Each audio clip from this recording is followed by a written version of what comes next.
ตัวในว่าให้ทางเราถึงปีละวันปีละวันในว่าคนรู้ว่าเหมือนเราบอกกันนะ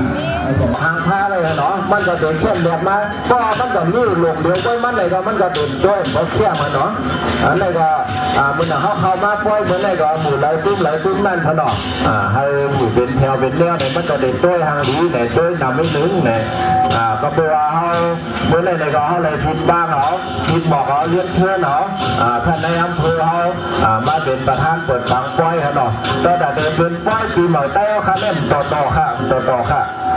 ก็เป็นอันนี้นะคือว่าปีหน้ามาพอดีตู้ต้นอยู่ในเมืองไทยก็นึกเลยก็เขาพาหรืออะไรเอาใส่ข้อเหตุเยอะกว่าขนมเมื่อเราพอคนใหญ่คนเอาข้ามอเนี่ยก็กันลองป้ายหมักมีขนมเศรษฐกิจพอเพียงพอเป็นความใจก็ป้ายหมักมีหมักเป็นเป้าในขนมมาก็สิลูกอ่ะจะไปจัดเต็มเลยออกมาได้บอกมากินไปทั้งนอกมาอยู่ตั้งนอกเลย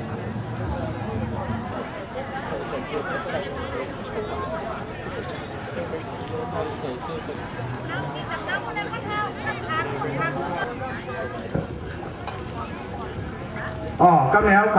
爭錢運緊，喐妹蛋糕上好，嗰做油池，第時都怕，多三冇下，มาโนกันนังกาตุเยโสบะสังกันเป็นกันตุสันเคืองมึกยามในจำปีพาลาลกันนาตาลาลกันนาสังขาลกันนากาติลกันกุกอนโหกอนต่อปอกหนึ่งสองปอกสามเผาคู่เขาโยกมือคือต่างกันขวางชีเสสันติจาโตสังอนาคตาโตสังปัจจุปนาโตสังสัพพังโตสังกัมันโตวัจตาโลธรรมวัฏันติอายุวโนสุขังพระลังอัมพันเตกิสราเนนะสาปิญจศิลามธรรมมยาสามิอนุกหัมกตวาศิลามเตทะเมพันเตตุติยมปิอัมพันเตกิสราเนนะสาปิญจศิลามธรรมมยาสามิตัสสะนะโมตัสสะภะคะวะโตอะระหะโตสัมมาสัมพุทธัสสะนะโมตัสสะภะคะวะโตอะระหะโตยังปิธัมมังสรณังคัจฉามิตุติยัมปิสังฆังสรณังคัจฉามิตุติยัมปิสังฆังสรณังคัจฉามิตติยัมปิพุทธังสรณังคัจฉามิตติยัมปิพุทธังสรณังคัจฉามิตติยัมปิธัมมังสรณังคัจฉามิตติยัมอาทินนาทานาเวรมณีสิกขาปะทังสมาธิยามิสามิสุนิสาจารเวรมณีสิกขาปะทังสมาธิยามิสามิสุนิสาจารเวรมณีสิกขาปะทังสมาธิยามิสาว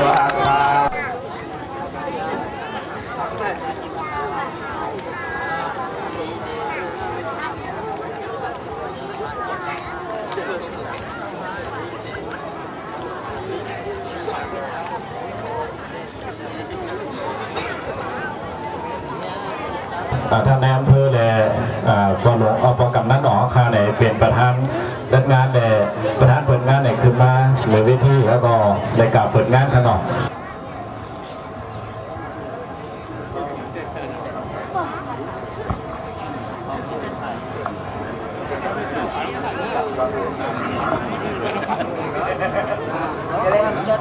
เล็กกุญจ้างกินมาในทางขวาทุกชนเผ่าและขอหมั่นสูงพี่น้องใจผู้ก็ค่ะกระผมนายอ่องจองเจนประธานจัดงานปล่อยยกย่องเจ้าครูหมอและปีใหม่ใจประจำปี2102 พ.ศ. 2550งานประเพณีปล่อยยกย่องเจ้า คือหมอและปีใหม่ตายเป็นงานที่มีความสำคัญยิ่งงานหนึ่งเนื่องจากเป็นการพาอาจารย์นักปราชญ์ผู้มี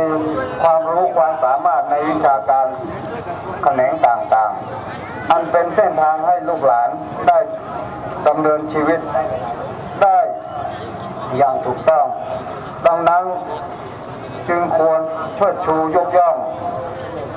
ท่านเหล่านั้นให้เป็นที่ประจักษ์สืบต่อไปส่งท้ายปีเก่าต้อนรับปีใหม่ที่พระบาทสมเด็จพระเจ้าอยู่หัวฉลองพระชนมายุครบ80 พรรษา 2. เพื่อให้เด็กเยาวชนและประชาชนได้ตระหนักถึงหน้าที่จะพึงปฏิบัติต่อครูบาอาจารย์ตลอดถึงสถาบันชาติศาสนาพระมหากษัตริย์ 3. เพื่ออนุรักษ์ศิลปวัฒนธรรมท้องถิ่นเอาไว้ 4.